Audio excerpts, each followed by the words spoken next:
Pemirsa, kubu Sambo dan Eliezer telah mengajukan saksi ahli yang meringankan. Kedua kubu berupaya meyakinkan hakim setidaknya untuk meringankan hukuman hingga lolos dari pidana. Apa saja pertimbangan hakim dalam memandang kesaksian para ahli? Kita akan membahasnya bersama saksi ahli pidana meringankan Eliezer, Albert Aris, serta kami menunggu sambungan telepon dari mantan hakim sekaligus pakar hukum pidana Asep Iwan Iryawan. Saya akan ke Pak Albert terlebih dahulu. Mas Albert, selamat sore. Selamat sore Mbak Afi dan seluruh pemirsa Metro TV. Iya, baik. Kita akan bahas salah satunya mengenai adu strategi dari kedua belah pihak. Mungkin salah satu yang paling krusial yang terus dibahas, yang termasuk juga dalam statement yang disampaikan dalam persidangan soal lolos tidaknya Eliezer bertanggung jawab menembak Yosua. Dari kubu Sambo, Pak Albert, ahli menyebut Eliezer harus bertanggung jawab. Sedangkan ahli dari kubu Eliezer menyatakan sebaliknya. Saya minta tanggapan Anda, tapi kita simak kutipan pernyataan berikut ini. Dalam konteks ilustrasi seperti itu, ya itu kan ada dalam ketentuan pasal 55 ayat 2 KUHP, bahwa orang yang menggerakkan hanya bertanggung jawab sebatas apa yang dia gerakkan beserta akibat dari apa yang dia gerakkan. Nah, yang bertanggung jawab sepenuhnya kalau seandainya orang yang digerakkan itu melakukan suatu perbuatan melebihi dari apa yang digerakkan atau yang dianjurkan, maka dialah yang bertanggung jawab. Bukan yang menggerakkan yang bertanggung jawab, tapi adalah yang digerakkan itu. Apakah pejabat atau petinggi yang memberi perintah kepada bawahannya untuk menembak atau membunuh dapat dikategorikan sebagai pihak yang menyuruh melakukan atau downplagger? Iya, kalau kita lihat dari kapasitas penyertaan tadi, beberapa bentuk ya dari pernyataan tadi, maka yang paling relevan adalah menyuruh lakukan, karena menyuruh itu berarti kan bisa berupa perintah atau instruksi yang dilaksanakan oleh orang yang sesungguhnya tidak bisa dimintakan pertanggungjawaban. Baik itu karena pasal 44 atau 48 ada daya paksa, atau karena 51 KUHP. Jadi dalam konteks yang tadi lebih tepat yang menyuruh melakukan ya? Iya, karena caranya tidak dibatasi. Dan juga orang yang disuruh lakukan tadi tidak bisa dipertanggungjawabkan hanya karena dia merupakan seorang alat. Baik. Baik, Pak Albert, kami membandingkan dengan ahli yang dipanggil untuk meringankan Sambo dan juga Putri Elwi Daniel kemarin mengatakan bisa dipahami secara awam oleh publik hal yang berbeda dengan Anda sampaikan dalam sidang. Bisa Anda jelaskan pernyataan Anda lebih lanjut mengenai apakah seorang yang menerima dan melaksanakan perintah hingga melebihi perintah harusnya bertanggung jawab atau tidak? Bagaimana dengan pandangan Anda? Ya Mbak Afi, saya pikir perbedaan pandangan itu merupakan hal yang wajar ya Mbak Afi ya. Dalam cuplikan tadi kita melihat ahli dari pihak Pak Ferdy Sambo mengatakan bahwa ini adalah menggerakkan gitu ya. Sedangkan dari pihak Eliezer mengatakan ini menyuruh lakukan. Dalam konteks penyertaan, orang yang disuruh itu tidak dapat dipertanggungjawabkan. Sedangkan orang yang menggerakkan itu atau orang yang digerakkan itu akan dapat dipertanggungjawabkan secara pidana. Tadi saya barusan siaran di toko sebelah ya, nggak sebutkan stasiun TV-nya. Ada statement menarik dari Prof. Gayus, beliau memberikan suatu afirmasi yang sangat menarik bagi saya katanya. Kalau misalkan ada sepiring makanannya, ayo sikat aja. Seperti itu kan, makanan di meja sikat aja habisin gitu kan.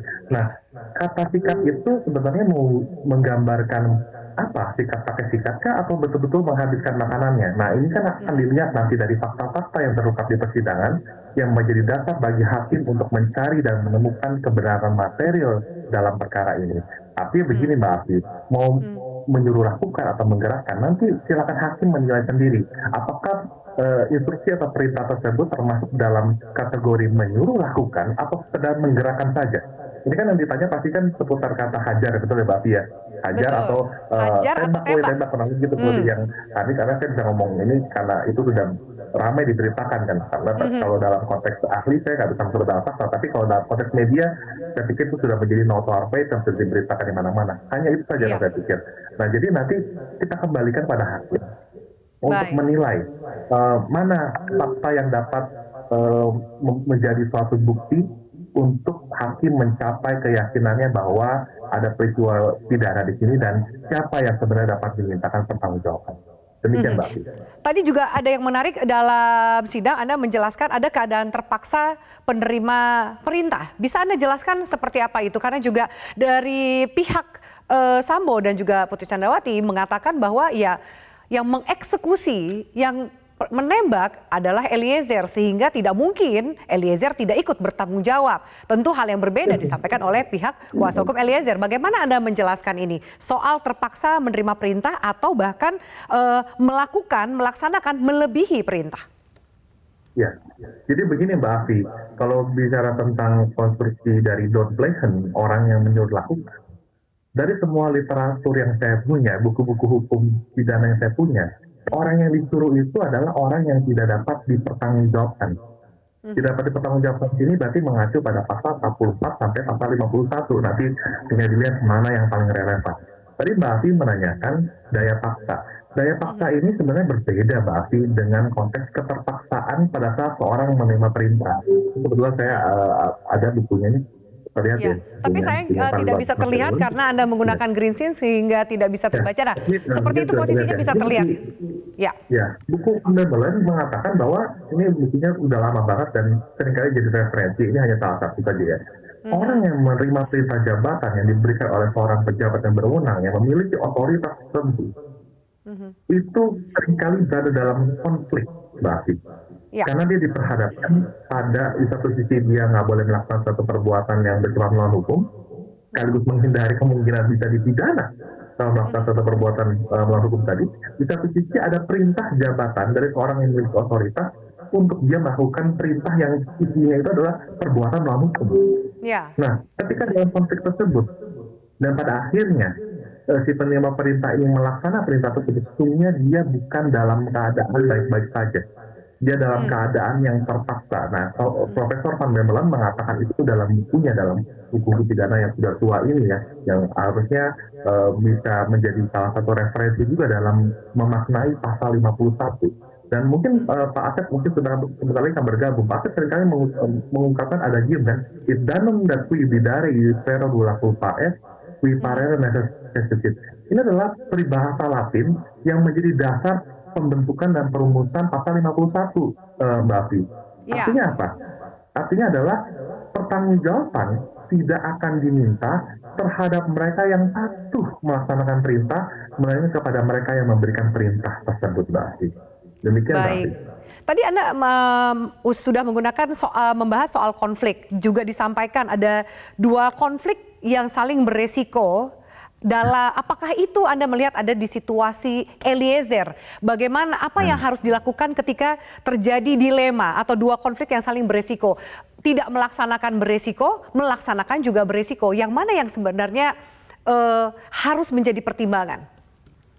Begini Mbak Afi, kan ada dua ajaran kesalahan yang tadi saya sampaikan. Yang pertama adalah ajaran kesalahan psikologis, dan yang kedua adalah ajaran kesalahan normatif deskriptif. Kalau melihat kasus ini dari kesalahan normatif deskriptif saja dengan menggunakan ukuran-ukuran yang bersifat normatif, mungkin kita akan mengatakan gini, kan Eliezer bisa pulang kampung, tanda kutip ada yang pernah ngomong seperti itu ya, bisa resign, bisa nolak, bisa mengabaikan.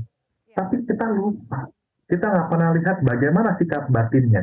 Nah, untuk menguji apakah sikap batin ini ada kaitan kausalitasnya dengan perbuatan yang dia lakukan, itu hanya bisa dijelaskan dengan kesalahan psikologis. Dan untuk itu sebenarnya pengamat hukum sebenarnya tidak bisa menggambarkan ini.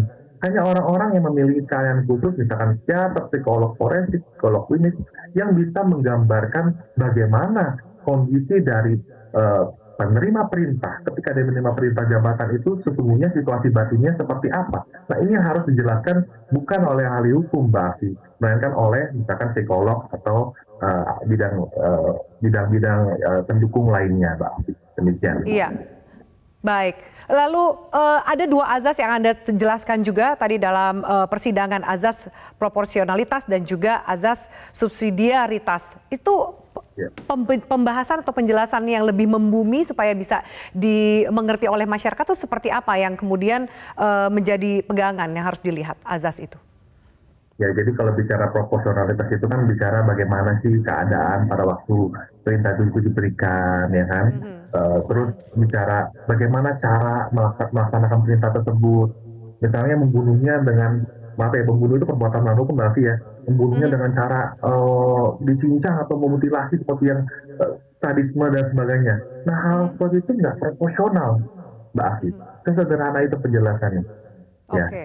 Nah, kalau bicara tentang subsidiaritas, Mbak, berarti ini bicara mana sebenarnya antara konflik tadi ya, antara dua kewajiban tadi. Di satu sisi nggak boleh melakukan perbuatan melawan hukum, di satu sisi harus melakukan perintah. Mana yang lebih didahulukan? Mana yang seharusnya lebih diprioritaskan, kurang lebih gitu? Apakah dia harus menaati perintah tersebut atau dia harus mengabaikan perintah tersebut? Nah, ini yang sebenarnya sekali lagi hanya bisa diuji dengan melihat kesalahan secara psikologis. Demikian, Mbak Afi. Baik. Saya mengecek apakah Kang Asep sudah bisa bergabung? Baik, belum bisa bergabung. Baik, saya masih akan terus bertanya kepada Mas Albert. Lalu dua kuasa hukum merasa bahwa Eliezer, masing-masing klien lah seperti itu, bisa lolos dari jeratan hukuman. Bagaimana Anda melihat ini? Apakah memang ada kemungkinan itu? Begini Mbak Api, yang saya sampaikan hanya kan dalam tatanan teori. Menurut keilmuan yang ada referensi, ada argumentasi atau legal reasoningnya. Semua tergantung pada fakta-fakta yang terungkap di persidangan. Bagaimana alat bukti itu bisa meyakinkan atau membawa hakim pada suatu kesimpulan bahwa ada suatu peristiwa pidana dan siapa yang pertanggungjawaban pidana, Mbak Afi. Tetapi secara teoritis, bunyi pasal 51 itu jelas sekali, Mbak Afi. Tidak dipidana. Strafbar, artinya tidak dipidana orang yang melaksanakan perintah jabatan. Makanya tadi saya juga bersama Prof. Gayus, senior saya yang saya sangat hormati, beliau mengatakan memang perlu diafirmasi ini dengan sesuatu yang bisa menerangkan secara psikologis bagaimana situasi batin dari si penerima perintah tadi gitu ya.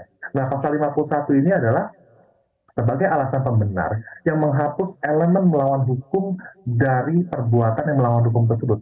Berarti kalau kita lihat dalam KUHP baru ini ya, KUHP baru diatur di pasal 32 itu dikatakan barang siapa melakukan perbuatan yang dilarang.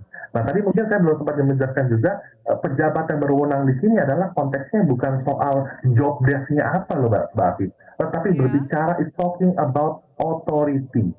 Berbicara mengenai otoritas yang dalam perkembangannya dilihat apakah secara de facto, de jure, dan juga memiliki pengendalian efektif seperti yang ada dalam dunia kemiliteran dan juga dunia kepolisian.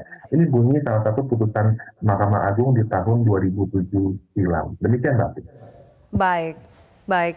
Jadi bagaimana Anda melihat ketika kemudian melaksanakan perintah atasan? Jelas ada perintah meskipun dua belah pihak masih melihat atau meyakini satu perintahnya hajar, satu tembak. Dan ini masih menjadi perdebatan. Apakah dari celah perbedaan itu bisa menjadi kunci untuk bebas atau minimal meringankan hukuman dari masing-masing pihak? Ya. Pak Albert? Tadi mohon izin Prof. Gayus, tadi kalau saya boleh mengutip tadi kalimat dari Prof. Gayus itu sangat baik sekali di toko sebelah ya. Misalkan ada orang mau makan nih di meja makannya ada beberapa hidangan, udah sikat aja gitu kan. Berarti sebenarnya konteksnya adalah memang untuk makan, bukan untuk sikat baju atau sikat yang lain. Nah ini memang harus diuji, Mbak Afi. Bagaimana hakim mencari dan menemukan kebenaran material atau setidaknya mendekati kebenaran material dari awal itu niatnya itu untuk melakukan apa. Dan jangan lupa Mbak Afi bahwa konteks tindak pidana pembunuhannya adalah delik material, artinya delik yang menekankan pada terjadinya akibat berupa hilangnya nyawa orang lain. Nah, jadi memang ini yang perlu digali nanti bagaimana hukumnya, teorinya itu akan menyesuaikan dengan fakta-fakta yang terungkap di persidangan nanti, Mbak Afi. Baik, Mas Albert. Baik, Ustaz, terima kasih Anda masih bersama kami. Mas Albert, kita mengajak bergabung, ada Prof. Gayus Lumun di sini. Prof. Gayus Lumun, terima kasih sudah bergabung bersama kami. Kita sudah masuk di segmen kedua, tapi sebelum kita masuk ke pembahasan mengenai justice collaborator, itu juga menjadi banyak sekali yang memberikan atensi soal status dari justice collaborator Richard Eliezer. Apa tanggapan Prof. Gayus sendiri di pembahasan kami sebelumnya soal ada penerima pemberi perintah soal tembak, Ya. soal hajar. Ya, dan terakhir dengan adanya penghapusan pidana. Itu mungkin kurang lebih saya memahami seperti itu. Oleh karena itu saya memulai dengan apa sih pemahaman mengenai penghapus pidana. Alasan yang pertama untuk menghapus adalah alasan pembenar. Benar, dia melakukan ini harus dipahami. Yang kedua dimaafkan. Jadi ada alasan pemaaf dan ada alasan pembenar. Itu bunyi Ya. undang-undang.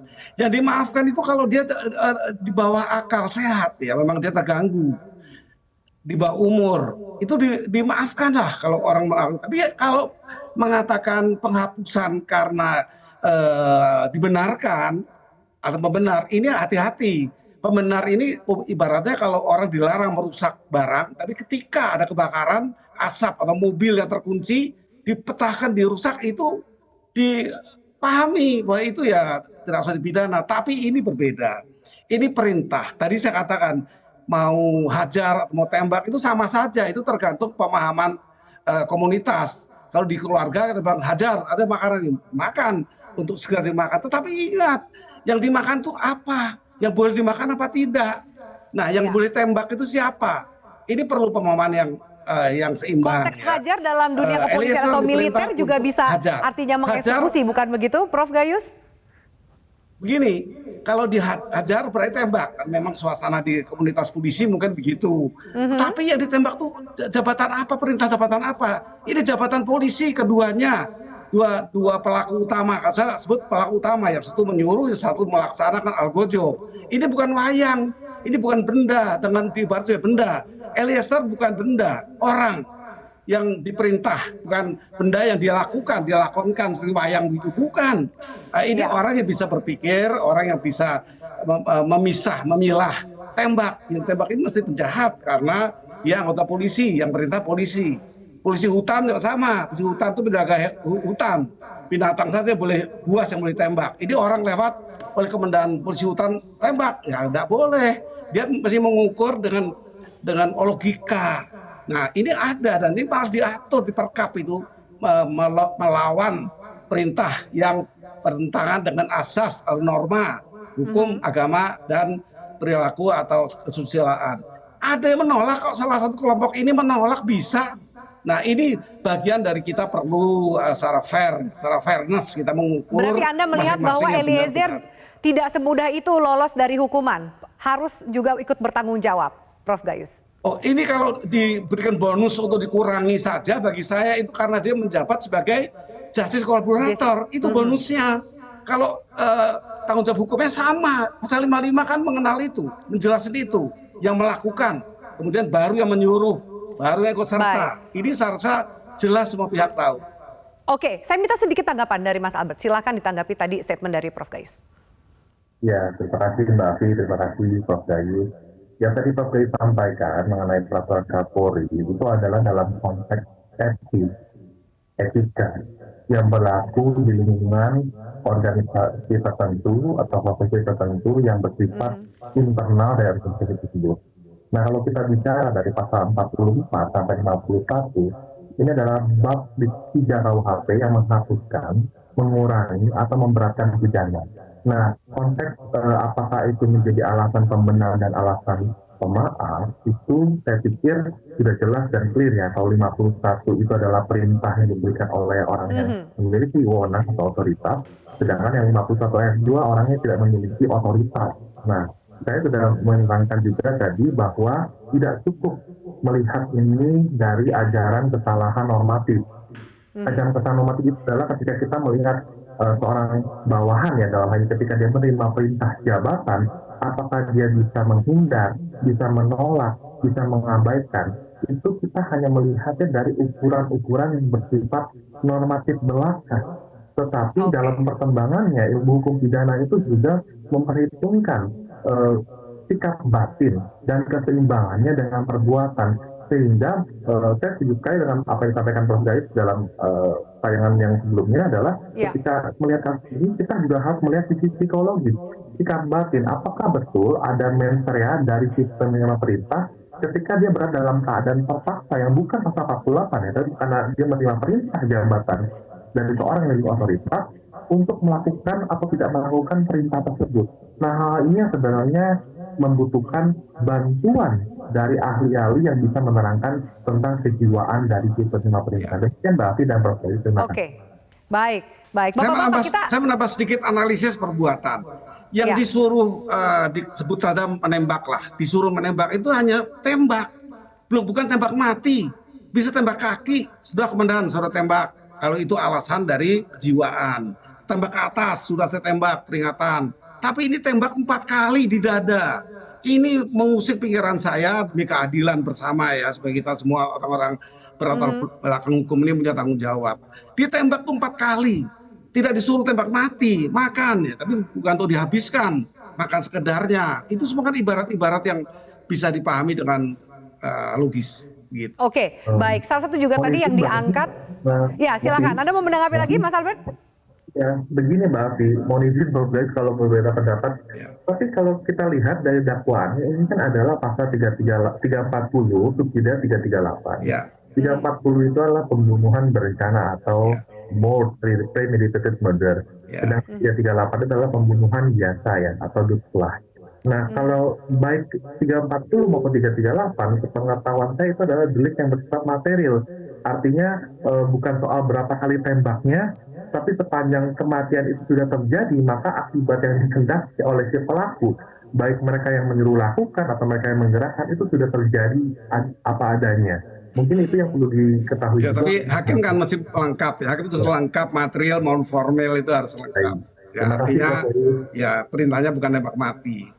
Oke, baik. Soal tembak kita sudahi dulu. Salah satu juga yang diangkat, yang terus menjadi perbincangan dan juga perdebatan dari kedua belah pihak adalah mengenai justice collaborator. Kita simak cuplikan bersama-sama, nanti saya baru minta tanggapan dari para narasumber. Kualitas pembuktian atau keterangan yang disampaikan oleh saksi yang merupakan atau yang mendapat rekomendasi justice collaborator dengan saksi lain yang menyampaikan keterangan juga di persidangan, dan apakah keterangan seorang saksi pelaku yang JC dia boleh berdiri sendiri dan boleh berbeda sama sekali dari keterangan saksi yang lainnya dan tetap menjadi prioritas keterangan yang digunakan. Mohon penjelasan dari saudara ahli. Baik, menurut pendapat saya tidak ada satu aturan pun ya, atau bahkan tidak ada satu pendapat pun dalam doktrin yang ditemukan yang menyatakan bahwa justice kolaborator itu kualitas atau nilai keterangannya sebagai saksi itu berbeda dengan saksi yang bukan sebagai justice kolaborator. Sehingga dengan demikian dapat dikatakan sekalipun dia adalah justice kolaborator ya, keterangan dia itu sama nilainya dengan keterangan-keterangan saksi yang lain yang bukan justice kolaborator. Demikian. Baik. Ada penjelasan pasal 5 ayat 2 dari Undang-Undang Perlindungan Saksi dan Korban. Kita ketahui bahwa rumusan penjelasan itu sebenarnya nggak boleh mempersempit, memperluas atau menambah norma yang ada di dalam batang tubuh suatu undang-undang. Tapi paling tidak dalam penjelasan ini dikatakan bahwa ada tindak pidana dalam kasus tertentu yang disebutkan bisa berupa pelanggaran HAM berat, korupsi, pencucian uang, kekerasan seksual terhadap anak dan lain sebagainya. Tetapi dalam penjelasan terakhir dalam ada frasa lain di situ yang tidak boleh dibaca secara parsial. Di sana dikatakan bahwa dan tindak pidana lain yang mengakibatkan posisi saksi dan atau korban dihadapkan pada situasi yang sangat membahayakan jiwanya. Berarti ini akan dinilai secara objektif oleh LPSK dalam memberikan perlindungan tadi. Nah, kemudian ada juga syarat-syarat yang ditentukan dalam pasal 28. Ada beberapa item itu. Oke, baik. Untuk saat ini saya minta dulu pendapat dari Pak Gayus, silakan. Ya, saya tidak berpendapat hitam putih ya atas apa sih justice collaborator ini muncul. Ya, ini kan muncul melalui SEMA tahun 2016 nomor 4 kalau tidak salah. Nah, di SEMA ini memang dikhususkan sebenarnya seperti sejarahnya untuk tipikor ini. untuk tindak pidana korupsi agar orang itu menjadi kolaborator ini untuk mengembalikan atau membuka siapa saja yang dimungkinkan untuk bisa dirampas kembali. Itu utamanya. Tetapi saya lebih setuju dengan hal ini karena yang sekarang dilakukan ini karena ini merupakan bagian dari satu bentuk peradilan yang progresif. Tidak apa-apa digunakan di pidana umum bagi saya, tetapi harus asasnya itu seimbang. Seimbangnya apa? Kalau yang satu dites psikologi, ya tentu kalau saya mengusulkan seperti tadi di TV lain agar ada psikologi hukum, ya legal psikologi itu layak sekali karena itu mendampingi melengkapi proses penegakan hukum sehingga keduanya sama. Kalau dites secara psikologi hukum dua-duanya dites. Kenapa Anda mau di perintah yang salah? Anda jelas pasti tahu itu salah. Ketakutan seperti apa jiwaannya secara hukum kalau Anda harus mau.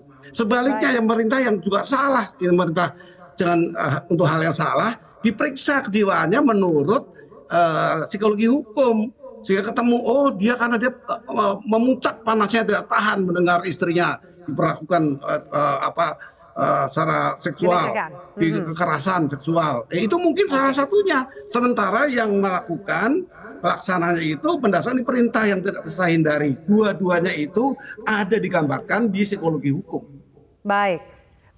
Saya juga tadi kita sama-sama menyimak tayangan. Mas Albert, saya tanya kembali ke Anda. Apakah Anda setuju bahwa apakah memang bobot keterangan atau kualitas keterangan dari seorang justice collaborator sama dengan terdakwa atau saksi lainnya? Begini Mbak Afi, terima kasih tadi saya mau menanggapi dulu, bukan menanggapi tepatnya mengapresiasi apa yang disampaikan oleh Prof. Gayus. Jadi memang melihat ini perlu lihat juga bagaimana sisi psikologisnya ya. Apakah ketika seorang menerima perintah tersebut dia berada dalam keadaan yang tidak bisa menolak atau tidak kuasa untuk mengabaikan perintah tersebut. Terima kasih Prof. Gayus. Nah untuk menjawab pertanyaan dari Mbak Afi tadi, Mbak Afi perlu dibedakan Mbak Afi konteks saksi pelaku atau istilah yang populer adalah justice collaborator, JC ya bukan JC, JC itu adalah dalam konteks untuk memberikan perlindungan Mbak Afi kepada si atau korban. Tapi kalau dalam konteks kualitas saksi atau kekuatan pembuktian dari saksi atau dengan kaitannya lain dengan penyertaan, itu adalah persoalan pembuktian, dan kalau bicara tentang penyertaan itu adalah perluasan pertanggungjawaban pidana, Mbak Afi. Jadi itu adalah dua hal yang berbeda satu sama lain dan mohon untuk tidak dicampur adukan satu sama lain gitu ya. Nah oleh karena itu kalau kita merujuk pada pasal 182 185 KUHP ya ayat 6, nanti hakim yang menilai bagaimana sih keterangan seorang saksi itu dia ada persesuaiannya dengan alat bukti yang lain, ada persesuaiannya dengan keterangan saksi yang lain, alasan yang dipergunakan untuk memberikan keterangan itu apa, dan cara hidup serta persesuaian saksi, siapa yang misalnya ada kecenderungan untuk menyatakan keterangan yang tidak dapat dipercaya misalnya. Hal seperti inilah yang menjadi parameter untuk menguji kekuatan pembuktian dari keterangan saksi. Demikian Mbak Afi dan Prof. Gayus. Terima kasih. Baik, Pak Albert Aris dan Prof. Gayus Lumun, terima kasih banyak. Semoga penjelasan dan diskusi kita ini bisa memberikan kejelasan lebih besar atau melihat bagaimana perkembangan yang terjadi di persidangan dengan begitu banyak pendapat ahli yang dihadirkan dari kedua belah pihak. Terima kasih banyak. Kembali lagi ujungnya adalah ke hakim. Kita lihat nanti bagaimana pertimbangan dan juga vonis yang diberikan oleh hakim. Terima kasih banyak. Salam sehat selalu.